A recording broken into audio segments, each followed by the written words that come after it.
sosial dari Bapak tadi sebutkan, kemudian ada bantuan sosial dari Presiden, kemudian ada bantuan sosial dari Pemda, Pemprov juga gitu kan, kemudian dana desa, Kemendes juga berinisiatif juga untuk yang terdampak dan sebagainya. Ini kan variasinya banyak sekali, mungkin ada kemungkinan double dan sebagainya. Ini Bisa jadi. koordinasi antar lembaganya seperti apa Pak untuk kedepannya? Iya, jadi kalau kita dengan Kemendes sudah sepakat bansos tunai, misalnya satu desa, kan dia dapat bansos tunai Kemensos, BLT dana desa. Kita udah sepakat bahwa yang pertama untuk diturunkan bansos tunai dulu. Kalau dengan Kemendes sudah clear.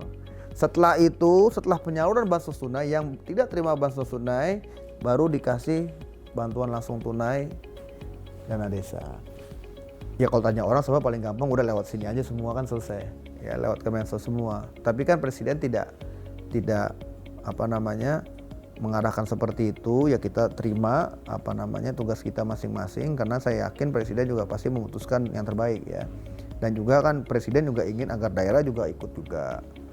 Jadi kalau antara kami dengan Kemensos itu Kemendes sudah ada kesepahaman bahwa bansos tunai akan turun duluan baru Kemendes. Nah kami berharap kepada daerah-daerah juga seperti demikian. Artinya minimal begini, pendataannya yang lebih akurat supaya dia jelas siapa yang dapat dari Kemensos, siapa yang dapat BLT dana desa, siapa yang dapat dari Pemprov atau Pemkot. Ini memang banyak juga Mas, belum lagi yang dari luar pemerintahan ya kan.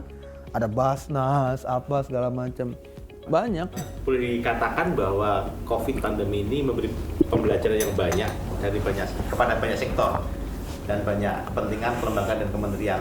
Nah, saya pengen dapat dari Bapak mungkin benang merah dari pernyataan Presiden yang akhirnya itu bisa diterjemahkan oleh Kementerian Sosial dengan baik. Misalnya Bapak cerita dulu awal Bapak Presiden minta ini cepat, kemudian tepat sasaran, kemudian juga ada kementerian berbagi. Nah itu kan ada jalinan dari Betul. Ini cepat, kemudian koordinasi dan sebagainya, kemudian nanti akhirnya ditemukan yang terbaik dengan data-data itu. Seperti apa sih Pak kisahnya? Kalau bisa Bapak. Iya, kalau Bapak Presiden kan selalu meminta bahwa eksekusinya cepat. Hampir setiap rapat Bapak Presiden meminta itu. Oleh karena itu, namun karena contohnya untuk menyalurkan bansos itu kita perlu data penerima, kan data penerima ini nggak bisa asal-asalan juga Mas. Satu saat kan kita juga diperiksa, ya. Nah, namun ada daerah yang cepat, ada daerah yang lambat. Nah, akhirnya tidak mungkin kan seragam nih.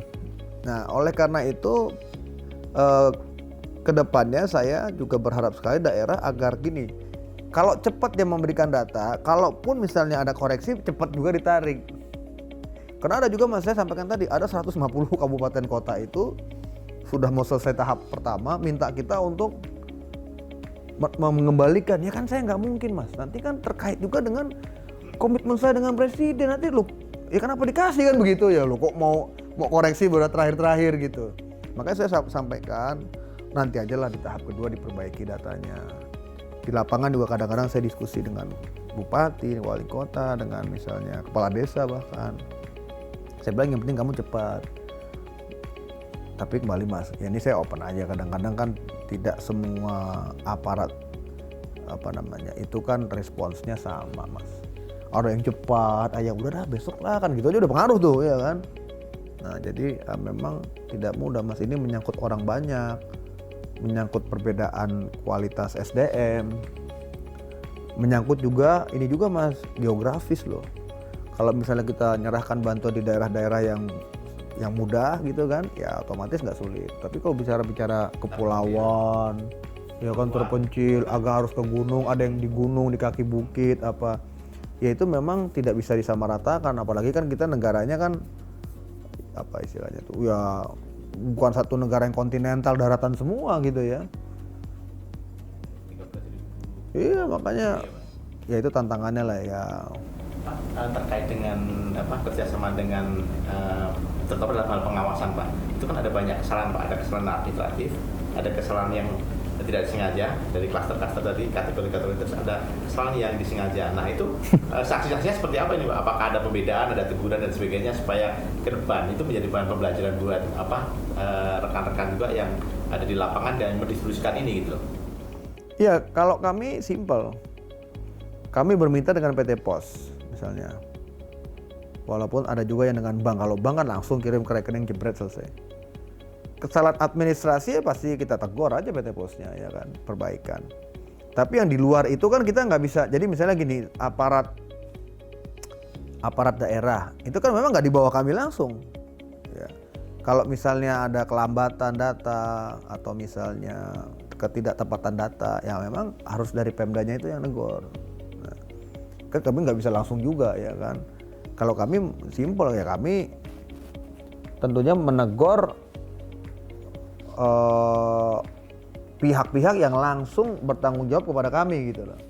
Kalau yang di luar itu yang kurang bagus gitu ya, kita paling memberi informasi ke kepala daerahnya gitu. Tolong dong itu diberesin gitu-gitu. Oke, Pak, ini ada 2 pertanyaan terakhir Pak dari saya Pak, yang terkait dengan new normal Pak. Itu kan masing-masing kementerian, kelembagaan, unit usaha, kegiatan dan sebagainya itu kan menyusun protokol kesehatan yang disesuaikan dengan lingkup kerjanya masing-masing. Nah, untuk Kementerian Sosial sendiri seperti apa Pak persiapannya? Iya, kalau kita kan sesuai edaran Kemenpan ya, bahwa kalau nggak salah Wid ya, bahwa agar kapasitas jumlah yang bekerja itu tidak lebih dari 60% ya. Ya. Jadi misalnya di sini kantor ini 1.000 orang, yang kerja nggak boleh dari 600 orang lebih. Kemudian ngantri apa segala macam kita udah mau susun lah, ada titik-titiknya, kursi-kursi gitu ya kan. Kemudian tentunya masker apa segala macam, jaga jarak aman, masuk dengan ada disinfektan begitu. Dan nanti dari yang 60% tenaga pegawai yang masuk itu nanti kita susun lah, kita lagi susun siapa saja, eselon 1, eselon 2, menteri, WFO pasti ya, karena ya nggak mungkin lah kita, kalau kayak saya kan nggak mungkin WFH ya kan. Pengennya sih WFA ya, tapi udah nggak mungkin ya kan. Ujung-ujungnya ntar nggak betah juga di rumah, ke kantor juga. Nah, kemudian kepala satker itu WFO. Nah, kemudian eselon 2 ke bawah yang berhubungan langsung misalnya dengan penyaluran bansos dia harus WFO. Itu yang disusun Mas, prosedur-prosedur seperti itu gitu. Ya sebenarnya kan beberapa bulan ini kita udah agak new normal juga ya, udah agak new normal yang nggak normal gitu ya kan. Tapi menurut saya lama-lama juga kita pasti biasa lah ya dengan situasi seperti sekarang kan. Memang saya bilang yang harus diingat, COVID-19 ini nih penyakit gitu loh. Jadi yang diutamakan pertama harus kesehatannya gitu ya, agar tidak, ini kan penyakit tidak deadly banget gitu ya, kecuali ada penyakit penyerta, tapi sangat transmissible gitu loh, sangat mudah menyebarnya tuh gampang sekali, dan vaksinnya nggak ada ya kan. Nah, orang yang kuat oke, yang nggak kuat kan bahaya gitu kan. Nah, terutama yang rentan, khususnya yang lansia. Nah, saya bilang sama orang, sampai kapan gini Pak? Ya, saya bilang sampai ketemu vaksinnya. Saya bilang kalau vaksinnya belum ada, kita begini-begini terus. Pak, misalnya bagi pekerja yang saya 50 tahun ke atas, kemudian dengan data medis, dia bisa juga work from home gitu Pak, misalnya untuk Kemensos sendiri? Kalau kita pukul rata Mas, eselon 1, eselon 2 pokoknya WFO. Ya. Karena ini kan decision makers ya. Kemudian kepala satker ya. Kemudian orang-orang yang di luar eselon 2 yang memang langsung bekerja, terlibat langsung di garda terdepan, misalnya seperti kita lagi penyaluran bansos. Nah, tinggal kita hitung nih, ini 600 nggak? Kalau misalnya 1.000 gitu, 60% nggak? Kalau di bawah 60% ya oke gitu. Pak, ini pertanyaan terakhir Pak. Mungkin dari pembelajaran pengalaman sebelumnya terkait dengan bantuan sosial, kepikiran nggak Pak supaya bantuan sosial itu juga diarahkan ke hal-hal yang lebih produktif?